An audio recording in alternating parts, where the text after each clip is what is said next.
Selamat pagi dan salam sejahtera buat kita semua. Berjumpa kembali dengan saya Agustina Siregar, SPD, calon guru penggerak Angkatan 9 Kabupaten Batubara dari Sekolah UPT SMP Negeri 1 Sesuka.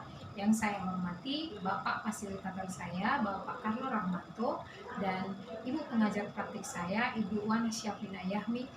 Pada kesempatan kali ini, saya ditemani oleh rekan saya, Ibu Sri Yuningsi, guru IPS dari UPT SMP Negeri 1 Sesuka.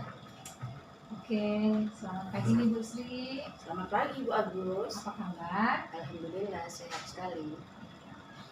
Hari ini kita akan mengadakan percakapan prasupervisi sebelum saya mengamati proses jalannya pembelajaran yang akan Ibu laksanakan di dalam kelas. Adapun tujuan supervisi kali ini adalah untuk mengetahui dan mengevaluasi jalannya proses pembelajaran yang Ibu lakukan di dalam kelas. Kenapa hari ini kita melakukan percakapan praobservasi? Adalah untuk persiapan awal agar lebih siap dan percaya diri pada saat Ibu akan mengadakan pembelajaran yang terbaik bagi murid. Iya nggak Bu? Benar sekali Bu Agus. Saya akan mengajukan beberapa pertanyaan Ibu. Yang pertama, apa tujuan pembelajaran yang ingin dicapai nanti Bu? Baiklah, dalam pembelajaran yang akan saya laksanakan nanti, tujuan pembelajaran yang akan dicapai, peserta didik yang pertama mampu menyebutkan beberapa organisasi nasional dalam pergerakan nasional. Yang kedua, peserta didik mampu menjelaskan latar belakang dan tujuan organisasi nasional. Jadi Ibu akan tujuan pembelajaran yang akan Ibu capai adalah murid dapat menyebutkan organisasi nasional yang ada di Indonesia dan menjelaskan menyebutkan latar belakang terbentuknya organisasi nasional yang ada di Indonesia. Kemudian apa area pengembangan yang akan dicapai? Untuk area pengembangan itu ada dua Ibu Agus. Yang pertama area pengembangan kognitif, di mana tadi sudah saya sebutkan, peserta didik mampu menyebutkan beberapa organisasi nasional dalam pergerakan nasional. Kemudian peserta didik mampu menjelaskan latar belakang dan tujuan organisasi nasional. Berikutnya untuk area pengembangan keterampilan, siswa nanti dapat diharapkan mampu membuat ringkasan materi berupa video pembelajaran, PowerPoint, kemudian peta konsep, kemudian dalam bentuk kreativitas lain seperti pop-up book begitu. Jadi yang saya tangkap untuk area pengembangan yang akan dicapai nantinya yaitu aspek kognitif, siswa mampu menyebutkan organisasi nasional. Kemudian aspek keterampilan, nanti siswa membuat tugas ringkasan materi mengenai organisasi nasional dan bentuk kreativitas mereka ya Pak ya. Kemudian saya ingin mendengarkan apa kira-kira rancangan strategi yang akan Ibu lakukan di dalam kelas. Nah, baiklah, untuk strategi saya akan menerapkan pembelajaran berdiferensiasi terintegrasi KSE. Berikutnya pembelajaran berdiferensiasi saya terapkan dalam bentuk persiapan belajar murid, di mana sebelumnya saya akan melakukan asesmen diagnostik untuk membentuk kelompok murid. KSE akan saya terapkan dalam bentuk pelaksanaan ice breaking dan kegiatan mindfulness model stop. Ya, bagus sekali ya Bu. Berarti jadi nanti strategi yang akan Ibu terapkan itu adalah pembelajaran berdiferensiasi dan KSE, di mana pembelajaran berdiferensiasinya dalam bentuk kesiapan belajar murid dan KSE-nya Ibu perlihatkan dalam bentuk ice breaking dan kegiatan mindfulness ya Bu. Sekarang model pembelajaran apa ini yang Ibu terapkan? Bisa Ibu ceritakan? Baiklah, untuk model pembelajaran yang saya akan terapkan adalah model pembelajaran problem basic learning. Ya, pasti ada metode ya. Metodenya yaitu metode diskusi kelompok, penugasan dan tanya jawab begitu. Berarti pembelajarannya adalah pembelajaran problem based learning dengan metode diskusi kelompok, penugasan dan tanya jawab. Kemudian untuk media, kira-kira media apa yang akan Ibu Sri gunakan? Untuk media besok akan saya usahakan menggunakan laptop, proyektor, speaker, internet. Saya juga mempersiapkan LKPD dan PowerPoint, juga video pembelajaran tentang organisasi pergerakan nasional. Berarti nanti persiapan itu adalah ada buku juga ya Bu ya? Ada. Buku, laptop, proyektor, speaker, internet, LKPD, bahkan video pembelajaran. Kira-kira untuk LKPD apakah Ibu membuat sendiri atau mendownloadnya dari internet? Ya. Kebetulan Bu Agus LKPD akan saya buat sendiri, tentunya dengan melihat beberapa sumber di internet gitu. Berarti pembuatan LKPD bukan di-download ya, tetapi buat sendiri dengan menggunakan referensi dari internet begitu ya. Kemudian untuk pelaksanaannya kapan Bu Sri akan melaksanakannya? Saya akan pelaksanaannya akan saya lakukan pada les saya masuk di kelas 85 Bu, kebetulan pada hari Sabtu tanggal 2 Maret besok. Lesnya les terakhir. Berarti kita akan melaksanakan hari kemarin ya Bu ya, hari Sabtu tanggal 2 Maret di les terakhir. Nanti pada saat Ibu melakukan pembelajaran, saya akan masuk ke kelas Ibu. Saya akan mengamati dan memperhatikan hal-hal apa saja yang terjadi di kelas. Nanti saya setelah saya melakukan observasi terhadap Ibu, kita melakukan percakapan pra-observasi lagi ya Bu. Kira-kira apa yang Ibu dapatkan dari percakapan kita hari ini? Banyak ya, Ibu Agus ya. Salah satunya dari hasil percakapan kita ini, saya sudah mendapat gambaran bagaimana nanti actionnya di kelas ya, apa saja yang akan saya persiapkan, kemudian cara pengkondisian murid agar lebih matang dalam belajar besok. Iya, baik Bu Sri, terima kasih atas waktunya ya. Sampai bertemu di hari Sabtu tanggal 2 Maret dalam kegiatan supervisi Bu Sri. Terima kasih Bu Sri. Selamat pagi Bu Sri.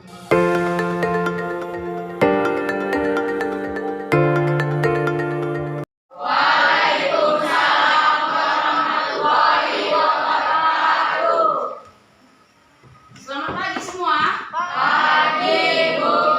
Bagaimana hari ini kabarnya? Sehat? Sehat Bu. Baiklah, sebelum kita memulai pelajaran pada hari ini, mari kita berdoa menurut agama dan kepercayaan masing-masing. Berdoa dimulai. Ibu akan absen. Ketua kelas. Oke, Teddy. Hari ini berapa orang yang nggak datang, nak? Iya. Seperti biasa, sebelum kita belajar, ya, untuk memunculkan konsentrasi, kita adakan ice breaking. Silakan anak ibu semua berdiri. Ice breaking hari ini kita adakan tepuk tangan khusus kelas kita ya, supaya semangat. Ini tepuk tangan khusus kelas 85. Mari kita ice breaking dengan semangat. 1, 2, 3, tepuk 85.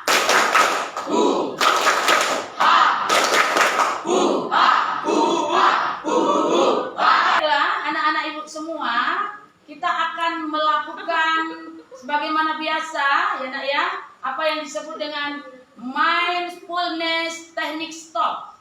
Ini apa nak? Seperti yang sudah pernah kita lakukan, kita akan mengadakan relaksasi ya, supaya kita ini tenang, supaya kita konsentrasi belajar ya nak ya, dan timbul rasa menghadirkan diri kita ini sebagai ciptaan Tuhan, supaya kita juga dapat mensyukuri apa yang sudah diberikan kepada diri kita. Oke, kita akan mulai.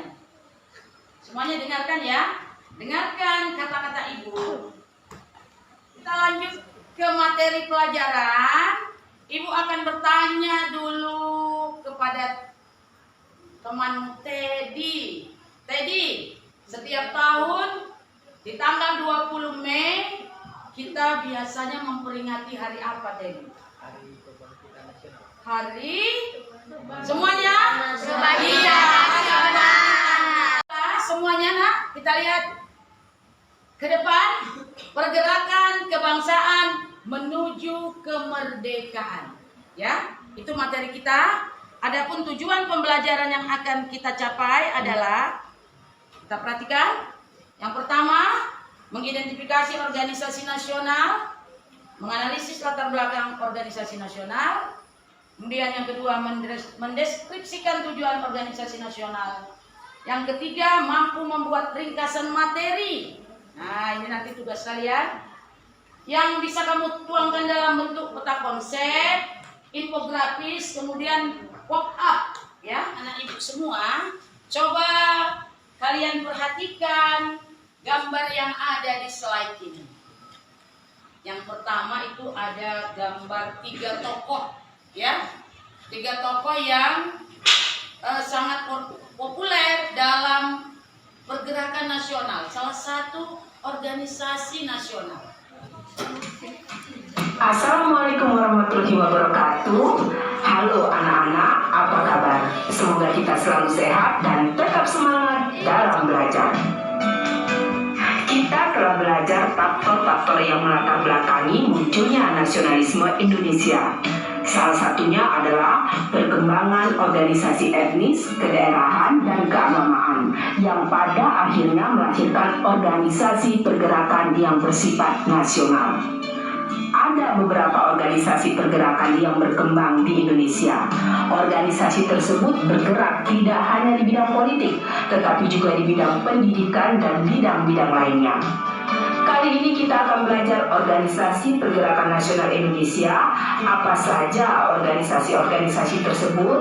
Yuk ditonton dan disimak dengan baik. Budi Utomo. Baik, sudah mantap tadi ya dengan video yang sudah kita tonton.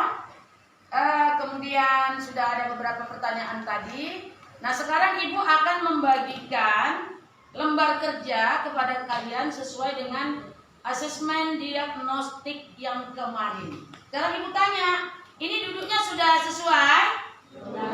Sudah sesuai? Oke, sudah sesuai. Baiklah, akan Ibu bagikan ke kelompok dengan kelompok yang pertama ini yang sudah paham sebagian ya nak ya. Kemudian ini kelompok yang paham menyeluruh. LK-nya pertanyaannya berbeda-beda sesuai dengan asesmen diagnostik yang kemarin. Oke.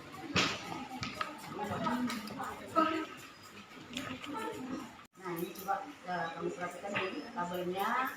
Ya, ini nama-nama organisasinya. Selesai semua? Sudah. Tetap semangat sekali lagi. Sudah selesai semua? Sudah. Iya, oke lah. Kita akan mengadakan satu penampilan dari kelompoknya Rara ya. Mempresentasikan hasil dari LK yang sudah mereka jawab. Silakan Rara.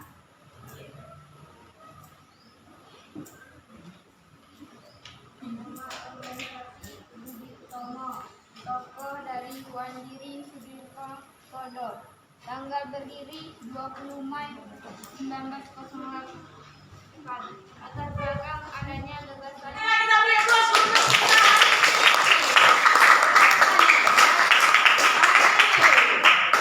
Kesimpulan pada hari ini yang dapat kita ambil dari materi pembelajaran pergerakan kebangsaan menuju kemerdekaan.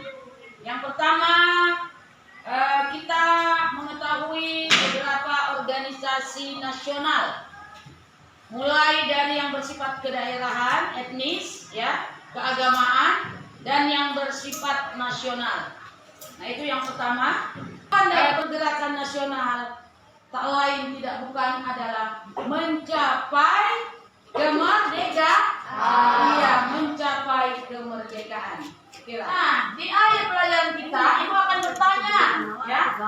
Kita akan tanya dulu. Ibu jalan kemari. Coba Jaki,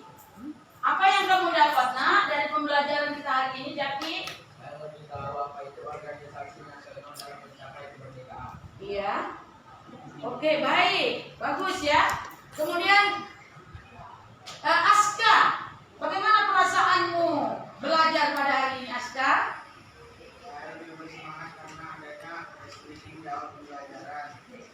Nah, di akhir pembelajaran kita hari ini, Ibu akan memberikan tugas Aska kepada kalian. Nah, berupa tugas proyek. Kita perhatikan di slide depan seperti ini, seperti peta konsep. Jadi kamu buat secara kreatif, ya. Bisa juga infografis seperti ini, bisa di kertas karton, ya. Dan bisa juga kalian membuat video pembelajaran berbentuk PowerPoint, ya. Boleh juga melalui Canva dan sebagainya. Bisa kan anak-anak Ibu? Iya, jadi tugas ini Ibu berikan secara individu. Pelajaran kita hari ini sudah selesai. Ibu mengingatkan untuk minggu depan kalian bisa membaca materi tentang pendudukan Jepang di Indonesia. Jangan lupa dibaca di rumah ya anak-anak Ibu semua. Bisa membacanya? Bisa. Oke lah, terima kasih. Nah, untuk mendapat keberkahan hari ini, kembali kita berdoa agar apa-apa yang sudah kita pelajari bermanfaat ya bagi kita semua. Berdoa dimulai. Selamat pagi dan salam sehat. Mari kita applause sekali lagi untuk kita semua.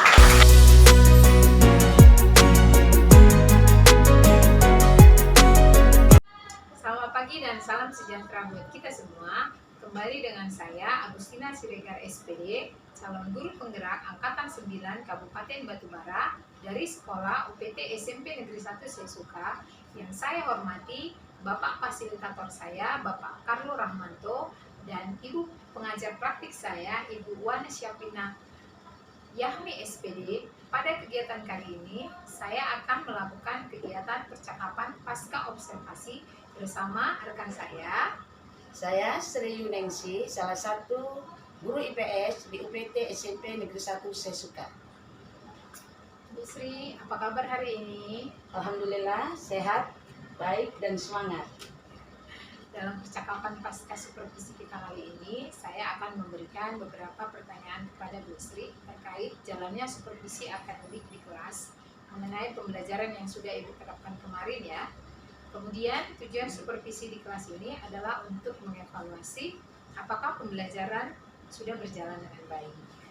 Nah, untuk pertanyaan pertama, bagaimana perasaan Ibu terkait kegiatan supervisi yang sudah berjalan di kelas kemarin? Perasaan saya senang gitu, ya gembira karena didampingi dalam mengajar.